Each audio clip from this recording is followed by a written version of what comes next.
Olá, amigos, tudo bem?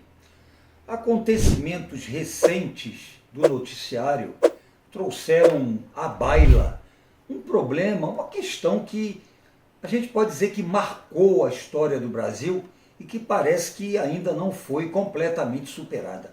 Eu estou me referindo a tentativas ou realizações de golpes militares.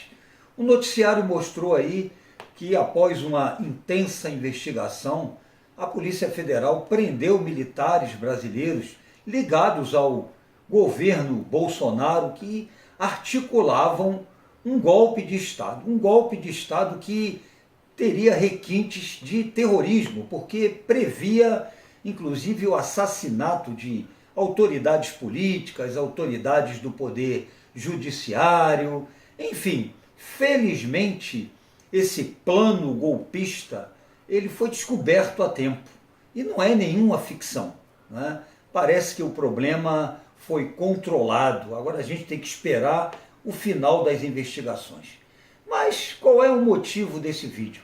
Eu estou fazendo esse vídeo para falar para vocês que o golpismo militar no Brasil não é algo novo, não é nenhuma novidade. Ele não começou em 1964, quando ocorreu o golpe militar. A história do Brasil está recheada de golpes com a participação de militares, né? A história demonstra que, na verdade, é duro ter que admitir isso, eu diria como historiador, que as grandes mudanças institucionais que aconteceram no Brasil, elas não foram fruto de mobilização da sociedade, né?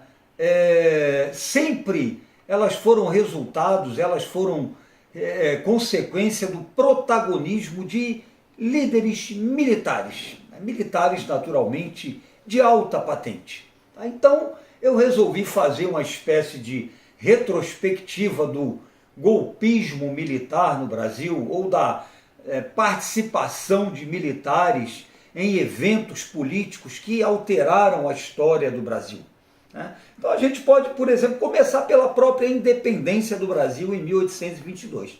Ora, é sabido de todos nós, todos aqueles que conhecem um pouquinho de história do Brasil, que a nossa independência ela não foi conquistada através da participação popular, da luta, da sociedade como um todo. A gente teve uma participação moderada no processo de independência do Brasil, que foi, na verdade, um arranjo político entre as elites brasileiras, coloniais e o governo português, do que exatamente algo que contou com a mobilização da sociedade.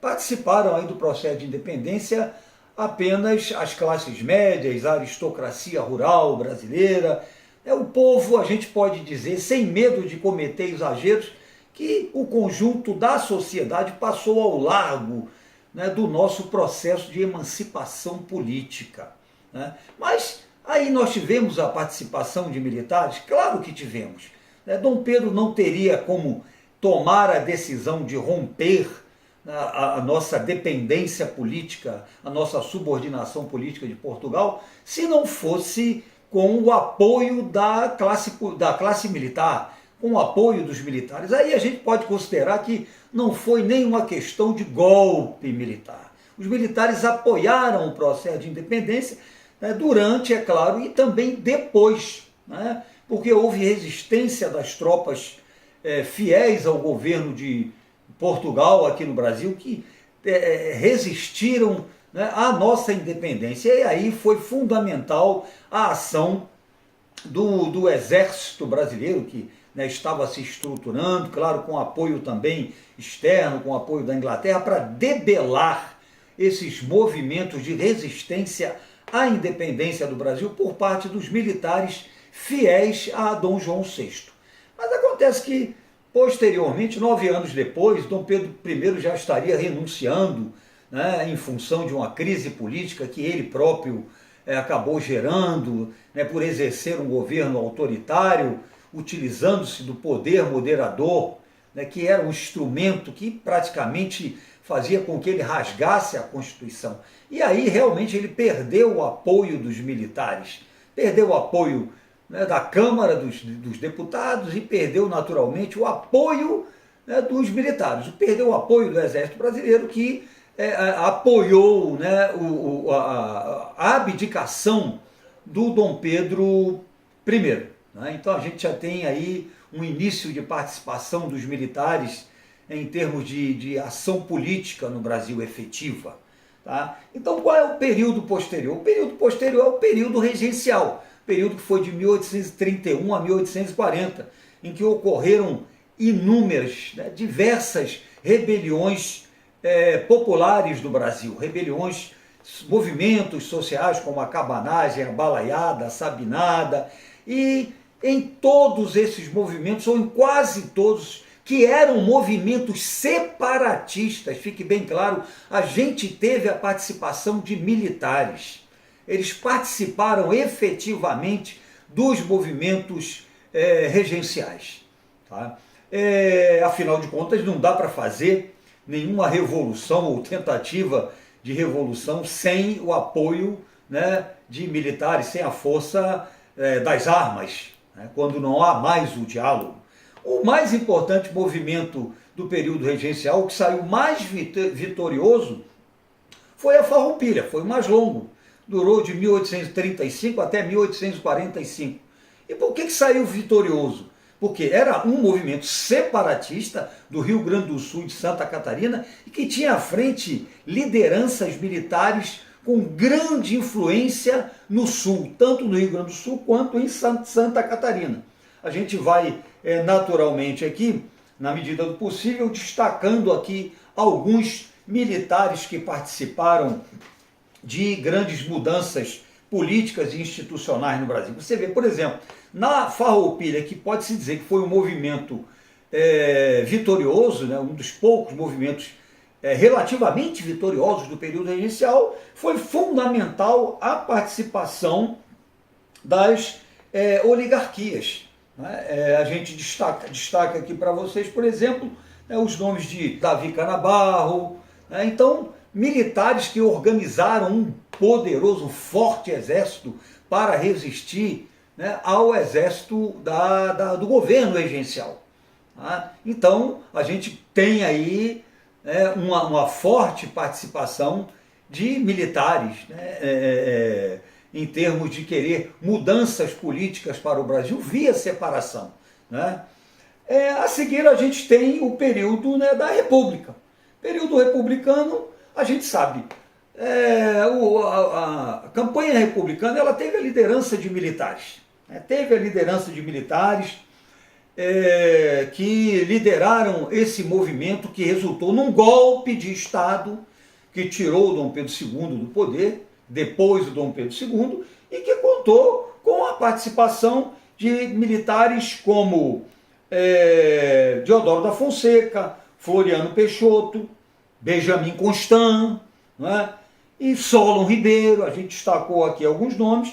A questão militar, o conflito entre o governo, né, do Dom Pedro II e os militares, ele atingiu assim o ápice, né, durante a chamada questão militar, quando o Dom Pedro II começou a prender militares que faziam, né, a campanha republicana, participavam do movimento republicano, queriam, né, o fim da monarquia e defendiam, né, ou pela via da transformação política, né, de reforma política, ou os mais radicais queriam via revolução, né, pela derrubada, pela deposição do Dom Pedro II. E esses militares, né, conseguiram articular o golpe, que foi o golpe do 15 de novembro, né, de 1889, né, quando a gente teve a transição da monarquia para a república no Brasil, né, com a participação de militares. Foi um golpe de Estado.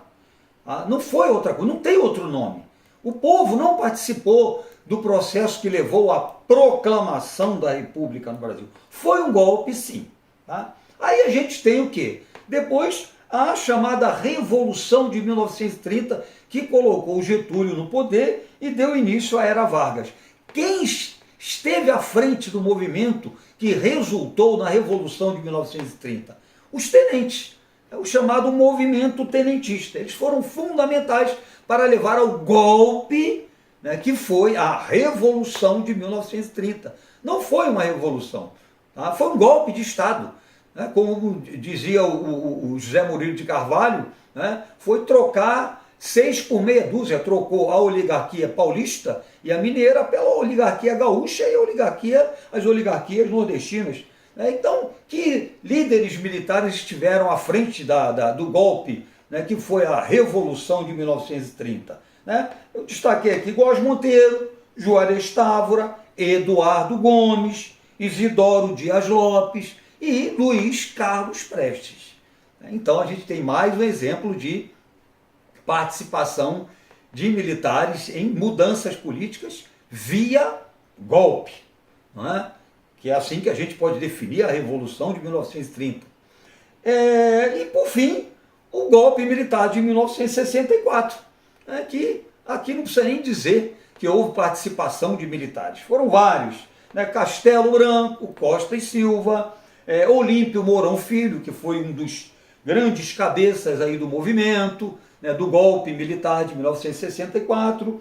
Agora, é interessante colocar isso aqui, é que não havia consenso entre os militares que lideraram o golpe de 1964.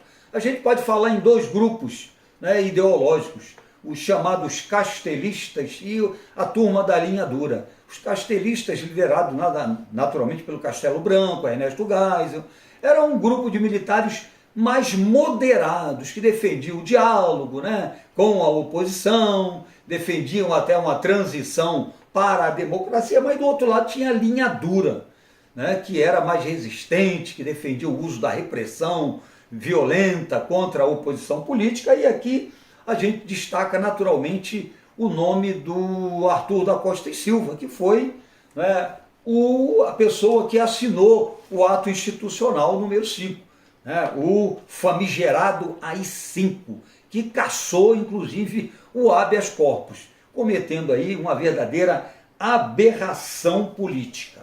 Não é? Então, conclusão que a gente chega nessa história. O golpismo não é uma novidade no Brasil. Lamentável é ver que ainda existam órfãos, né, do golpismo militar no Brasil, né, que sentem saudade, né, do golpismo militar no Brasil, que estão tentando aí aparecer. Mas isso não representa, seguramente, pode ter a certeza disso, a visão do conjunto dos militares brasileiros, sejam do Exército, sejam da Marinha ou sejam da Força Aérea. Esse povo aí que está aí tentando articular essa loucura, né, de golpe, de retorno, né, dos militares ao poder via golpe militar, representa uma minoria. E felizmente, né, parece que não conseguiu ir muito longe. É isso aí, gente. Curtiu o vídeo? Se você curtiu, as recomendações de sempre que a gente deixa, né? Você se inscrever no canal, você compartilhar, acionar as notificações. É importante que você fique a par dos nossos vídeos que acontecem todas as quartas-feiras. E se você curtiu, deixa aí o seu like, né? É importante pra gente. A gente tem muito comentário bacana, mas às vezes a galera esquece de botar o like, tá bom? E dá um pulinho lá no Instagram, tem muita coisa boa por lá também, gente. Um grande beijo para vocês, um forte abraço, polis, e até o nosso próximo vídeo.